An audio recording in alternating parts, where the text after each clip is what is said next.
Hey everybody, this is Ken again. This is another modding video, and working with the original Xbox down there. I have the light on so you can see everything. There's my modded PS2, PS4, original PlayStation. I just use that because I'm using component cables for that. And I'm using RCA for the PS1. So yeah, the reason why I modded this Xbox, it's just been sitting around for years. I bought this brand new. My parents' dog pissed on my other one, fried it, so I bought this back in 2004, paid like $200, and then 2005-ish, the 360 came out, so I hardly ever logged hardly any hours on this. I put a decent amount of gameplay compared to other consoles I own. So this one I'm just gonna, figure why not? I'm gonna mod it, get some use out of it. It's pretty much where I'm getting at. So, um, basically the point of this video with the original Xbox, if you mod this, I hope you have another, kind of like a backup plan, really. This Xbox will let you do, several things. Right there's games. If I go to games, I'll show all the games that I have backed up. So I do own these games, and I put a 80 gig hard drive out of my PS2 into here.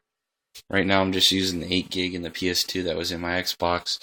Funny story is I had a 160 gig out of a DVR. I took it, salvaged out many years ago. That's IED, put it in the PS2, and fried the PCCMIA port, whatever you want to call it. The port that network adapter you see sticking out the back connects to. So, yeah, I had to this is not the one you seen in the last video. I had to pick this one up from a game store for $15. Pretty much hustled the guy, and he wanted to sell it for 32 or something like that. 35, I think it was actually 35, and I got it for 15. So I got it for half of what I actually paid for it. I was gonna trade him a PS2 Slim that you can't mod or anything. It was just kind of worthless to me to have around. So the other PS2 does work. I have it downstairs. So I have two PS2 Fats. The other PS2 still works. It's just the expansion bay is fried. So it plays games and everything. It's just, I guess I'm going to use it for parts in case this one breaks down, really. But I'm going to still use the other one while it's still in working order. But anyways, that's the update. So the reason why the original Xbox is risky is you could permanently mess up your hard drive. And when I mean messed up, like bricked, like you can't just go to a store and just buy another hard drive for these. These are internal. Of course, you can take them out. Any idiot can unscrew original Xbox. But yeah, I mean they're formatted in a way to where you mess it up, there's no going back, really. You can back up your Xbox. There is a method to doing that, but that's only after when you softmod it. So you can't just like clone the drive or anything. You can, and I'll get to that in a second. But yeah, with the original Xbox, you need and I'll tell you this. Of course, I'll just go over this real quick. So you can see my CPU temperature, how big my hard drive is. The tray is empty. The date and time. The games I have. And this allows you to FTP into it. So you can actually transfer games over. Go back here. I'm using kind of generic wireless remote. So yeah, you got File Explorer. So this is all custom stuff. If you remember original Xbox, you wouldn't have any of this stuff. File Explorer, MS Dashboard. So I actually have a dual boot setup. I can go back to the regular Microsoft dashboard if I wanted to. Just a simple reboot, and I can always, every time I turn it off, I'll go back to this.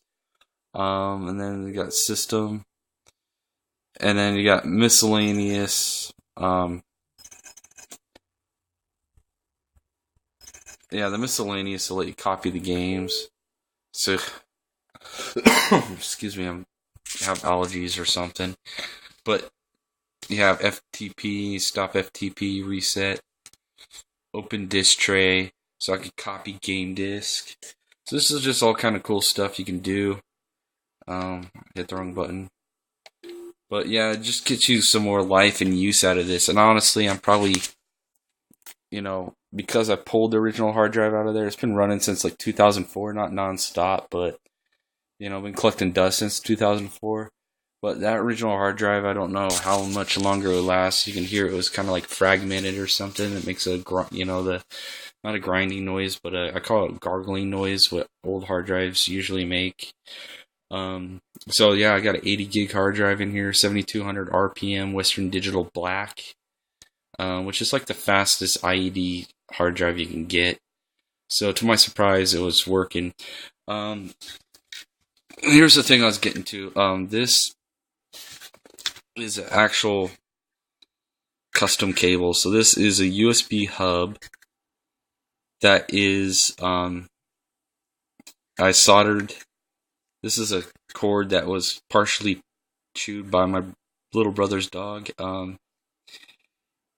let him borrow this to give him something to do, being a good big brother I am, and, shit happens.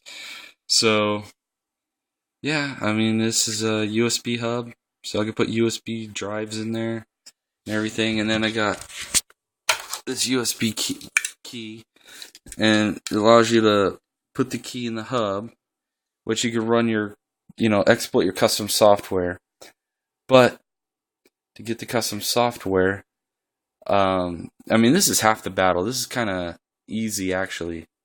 Some people just splice, because this interface right here is actually USB. It might be a game controller cord for the common folk who don't know anything, but it's a USB interface. It's just customized so you can't run exploited software. And then you just get the game that has the exploit is Splinter Cell, and so you go out and get Splinter Cell. It has to be the first one, and I got it at a pawn shop for like $1.99, and it's a cool game, so I was gonna play it anyway. Never played it before, and yeah, it allows you to run exploited software. And then, you just download the stuff off the internet, put it in. You just have to know what sites to go to.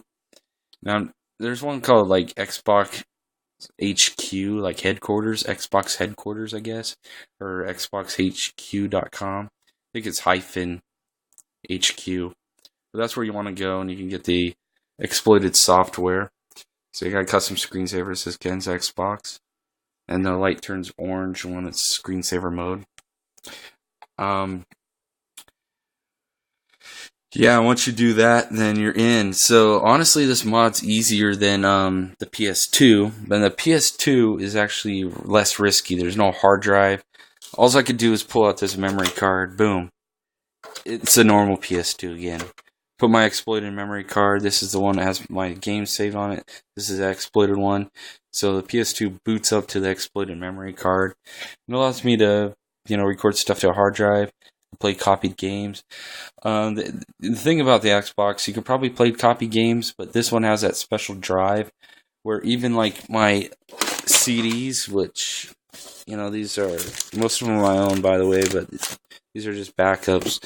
But the games, it won't never played even without the soft mod. But thought I'd fill you guys in, comment, subscribe. Let me know if you need a how-to video step by step.